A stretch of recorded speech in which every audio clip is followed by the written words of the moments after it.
大家好，我是夏妈。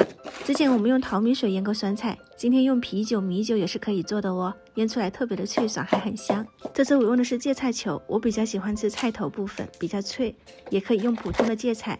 洗干净以后去掉根部，对半切开，切成4等份，撒入一点食用盐，腌制一会儿，进行脱水。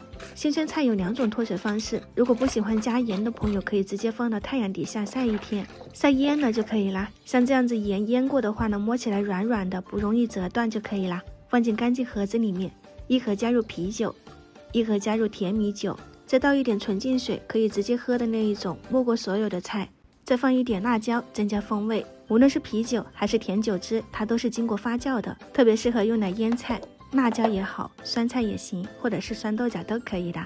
我们给它放到室外腌制2-3天，基本上就已经可以变酸了，颜色变黄。经过发酵，它这种酸菜的味道特别的香。